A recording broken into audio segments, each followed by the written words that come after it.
This is Nicole and I'm back with another video.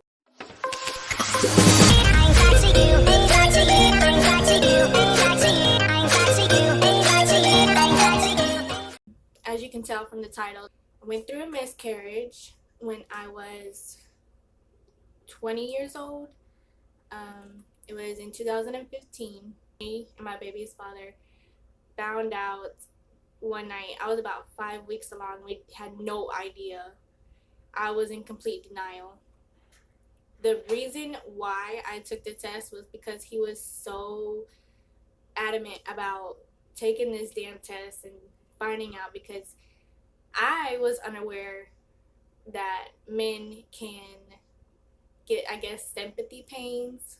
He was throwing up for like about 3 or 4 weeks, and I just brushed it off like if he had like a stomach bug, you'll be fine. Maybe we need to go to the doctor. But he was like, no, you're pregnant. But I was in complete denial about it. I had previously tried with an ex-boyfriend of mine I was with for a very long time, and it never happened. So I figured, okay, well, I just can't get pregnant.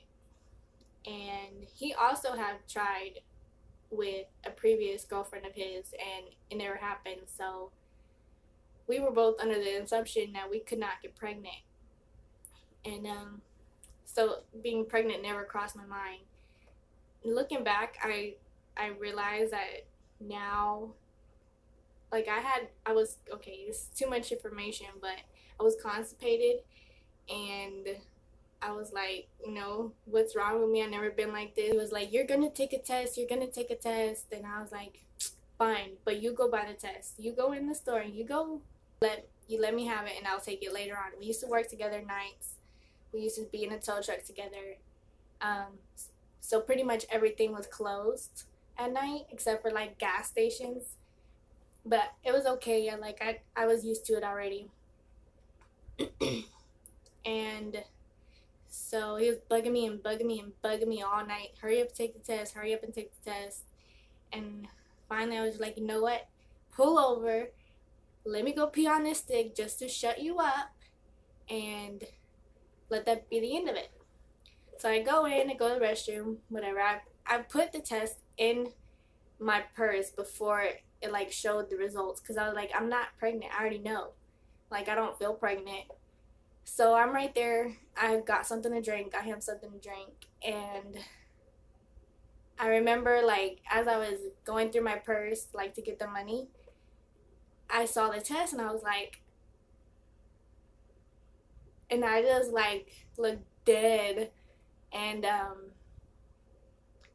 I finished paying, and I was like, oh shit, what the hell am I gonna do?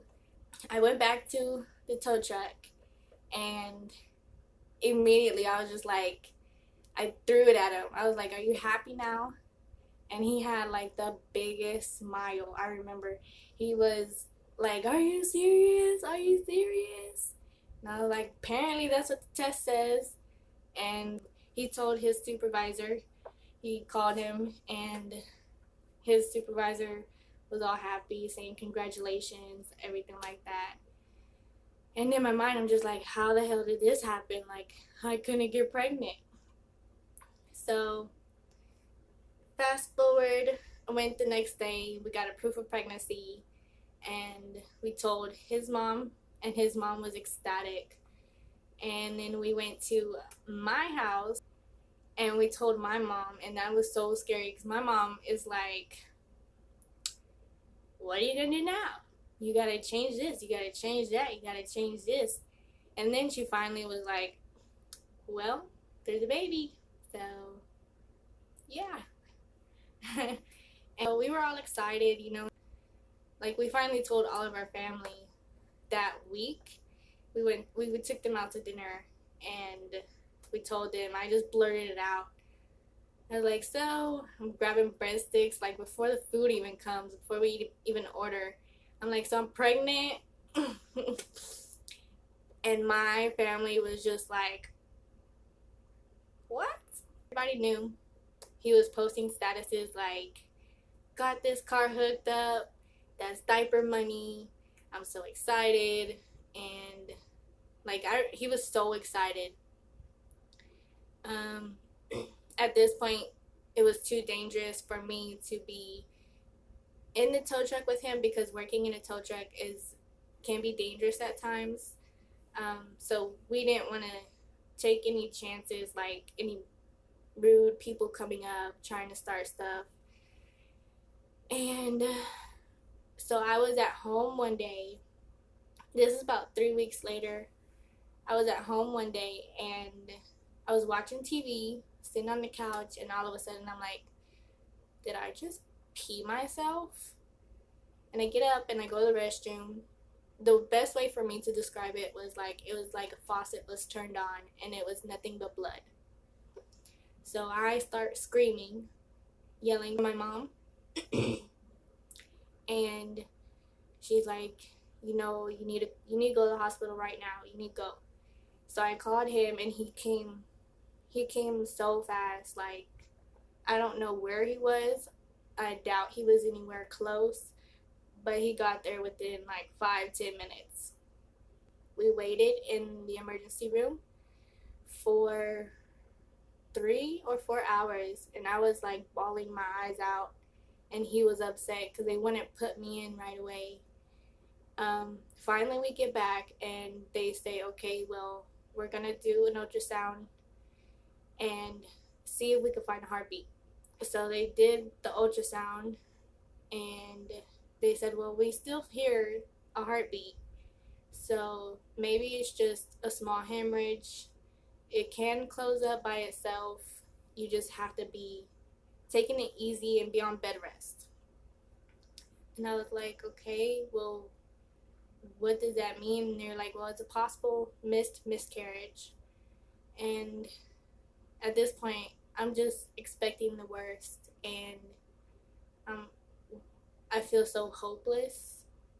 But for my baby's father, I tried to like be hopeful and put on a good front.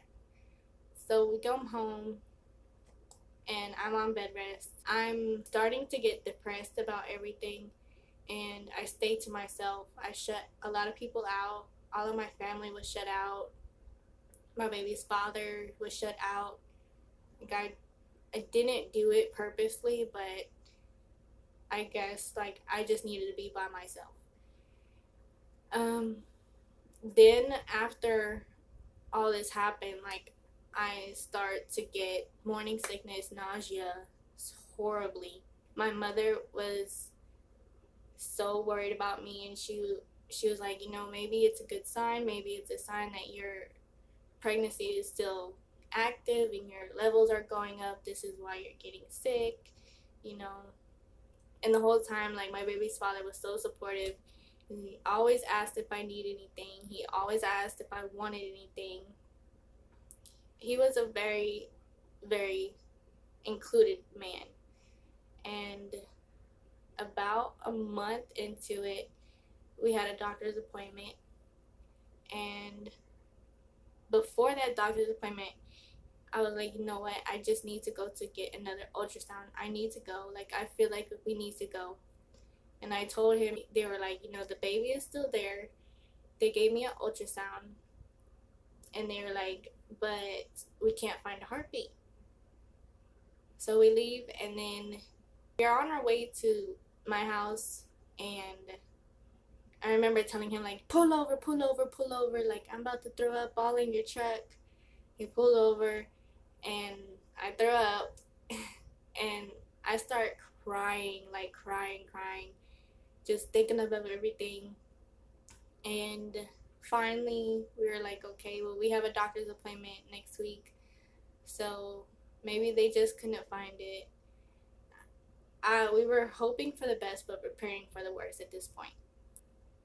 We go to our doctor's appointment, and they do an ultrasound, and they say, okay, well, we see the sac, but the baby is no longer there. I'm like, what the hell? How can there be a sac and no baby? And they're explaining to me, like, after so long, like, your body starts to absorb it, and all that stuff. And I was like, okay, we leave. We had to make an appointment to get a DNC because they wanted to make sure that I was cleaned out, basically. Like, there was nothing remaining after so long and cause an infection. I remember the day we had the DNC scheduled, and I was getting ready to go and rushing to the bathroom. My baby's father was there, my mother was there trying to help me. And I remember like hugging the toilet, and I started to puke again. When I started to puke again, I was so upset because this is something we were so excited for and a blessing to both of us. And I remember like screaming, how can God give me this opportunity and just take it away? And I know that's not right to doubt your faith and question God. But at this point, that's all that I could think about was, how can I have this opportunity when I didn't even think it was possible? And then just to rip it from me. In a way, I felt cheated. And they just started crying with me. Me and my baby's father left to do the DNC. And I remember going in and starting to tear up and freaking out because I was still awake when they took me into the surgery room. They had me lay down and start counting from 10 down to 1. And I remember as I was counting, like I was tearing up, but it was like silent tears. And I just wanted to go to sleep. So they do the surgery. And the first thing I do when I wake up is I just start crying. I woke up crying. It was something that I never experienced, and the damn nurse had the balls to tell me, are you crying because you're upset? No shit, you stupid ass. I'm crying because I'm upset. Are you kidding me? So I was like, this damn broad, feeling that something was gonna work and it being taken away, and that how I failed being a mother to my baby so early. It was like literally crushing me every day. We weren't so fast to start trying again. He wanted to, but I emotionally I couldn't handle it. A lot of what I went through, I pushed people away, and I didn't want no one around me. I was disgusted with myself, like I said, because I failed motherhood.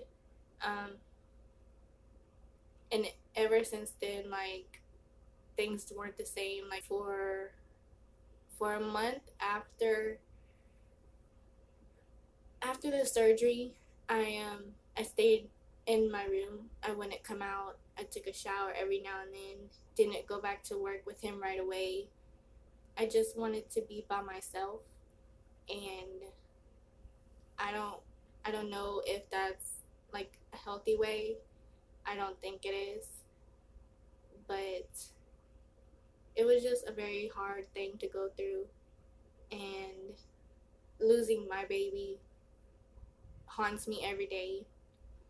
Every time I see a child run by or a baby, I think about my baby will be 2 now, about to be 3. The milestones that I could have seen. So it still messes with me, and it does get hard to accept that happened. Every day that passes, I look at it like I'm getting closer to my baby.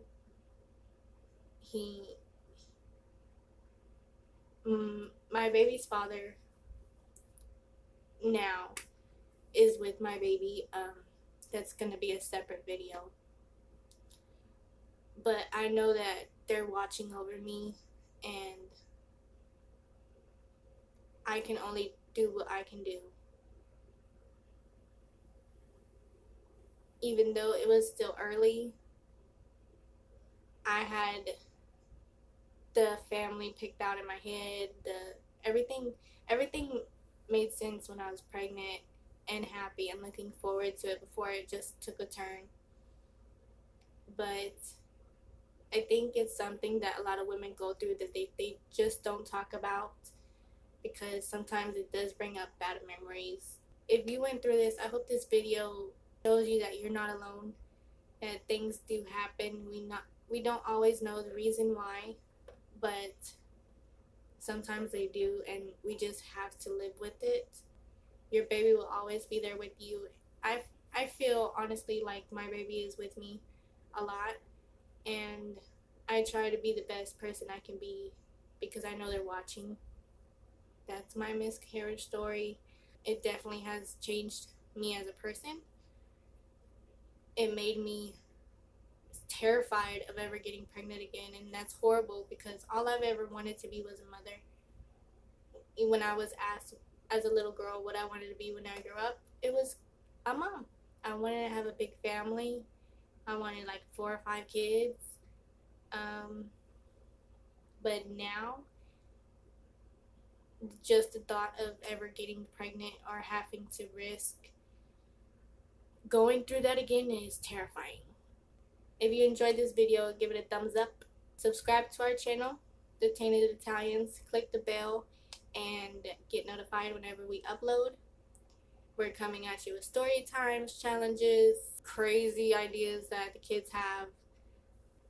Comment down below if you ever have been through something like this, if this video was helpful in any way. I'm always here to talk about it.